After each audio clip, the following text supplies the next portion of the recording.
Shalom. Untuk mendengarkan firman Tuhan, marilah kita bersatu di dalam doa. Kasih karunia dan damai sejahtera dari Allah Bapa kita dan dari anaknya Tuhan Yesus Kristus kiranya menyertaimu sekalian.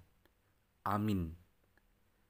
Ayat harian untuk kita pada hari Kamis, 8 Agustus 2024.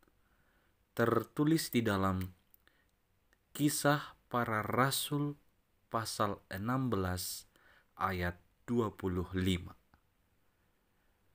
Tetapi kira-kira tengah malam, Paulus dan Silas berdoa dan menyanyikan puji-pujian kepada Allah, dan orang-orang hukuman lain mendengarkan mereka.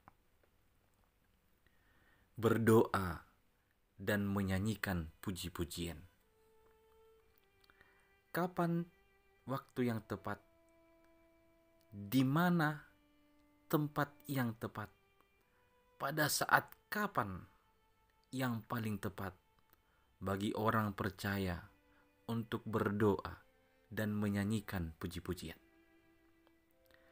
Ada sebagian orang, karena banyaknya derita, pergumulan, persoalan, dia lupa berdoa. Dia lupa memuji Tuhan. Atau dia sulit untuk menyanyikan pujian. Demikian sebaliknya, ada banyak orang dalam keberhasilannya, kesuksesan yang dialaminya, dan yang dicapainya, dia lupa berdoa dan memuji Tuhan. Berdoa dan memuji Tuhan haruslah di berbagai atau kita sebut di semua situasi. Memuji Tuhan tidak perlu harus mencari waktu yang tepat maupun tempat yang tepat, melainkan di setiap waktu, di setiap keadaan, bahkan di setiap tempat kita berada, kita dapat memuji Tuhan. Itu yang dilakukan oleh Paulus dan Silas. Meskipun mereka sedang di dalam penjara, tetapi mereka tetap memanjatkan doa dan puji-pujian kepada Tuhan. Mengapa kita harus berdoa dan memuji Tuhan? Tentu itu adalah sebagai bentuk pengakuan kita akan keterbatasan dan kelemahan kita sebagai ciptaan Tuhan, serta pengakuan kita akan kebesarannya.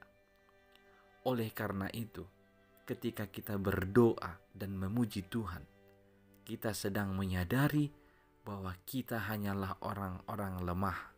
Tanpa pertolongan Tuhan, kita tidak ada apa-apanya. Sebagai orang Kristen, tidak ada alasan yang dapat kita buat untuk membenarkan kita malas atau tidak mau berdoa dan memuji Tuhan. Meskipun pada kenyataannya kita sering mencari alasan tidak sempat karena pekerjaan, karena ngantuk, dan lain sebagainya. Bukanlah waktu maupun tempat yang paling penting bagi Tuhan, melainkan keseriusan hati kita dalam berdoa dan memujinya. Itulah yang terpenting bagi Tuhan. Melalui nas ini kita dapat melihat meskipun dalam penjara, menghadapi penderitaan, tetapi Paulus dan Silas tetap menyempatkan diri untuk berdoa dan memuji Tuhan. Disebutkan mereka berdoa dan menyanyikan puji-pujian itu kira-kira tengah malam di penjara. Sampai-sampai orang-orang hukuman yang lain juga mendengarkan mereka menyanyikan puji-pujian dan doa itu. Kita tahu nanti dalam ayat selanjutnya diceritakan bahwa mereka, Paulus dan Silas, setelah mereka berdoa dan menyanyikan puji-pujian, mereka akhirnya bisa lepas dari penjara itu. Gembok-gembok dan pintu-pintu penjara itu terbuka. Di sana Tuhan menunjukkan mujizatnya bagi mereka. Demikianlah kiranya dengan kita. Di setiap perjalanan hidup, di setiap situasi dan waktu kita, tetaplah berdoa karena itulah kekuatan kita. Tetaplah menyanyikan puji-pujian kepada Tuhan Allah, karena di sana Tuhan akan memperlihatkan kuasa-Nya dan mujizat-Nya dalam kehidupan kita untuk melepaskan kita. Amin. Kita berdoa.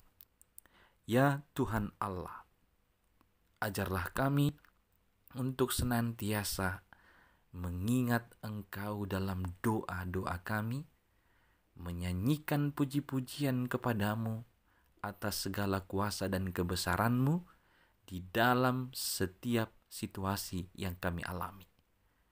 Ya Tuhan, dimanapun kami berada, biarlah kami menunjukkan ketergantungan kami kepadamu, dan biarlah kami benar-benar berserah hanya kepadamu saja.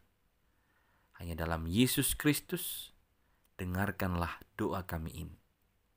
Amin.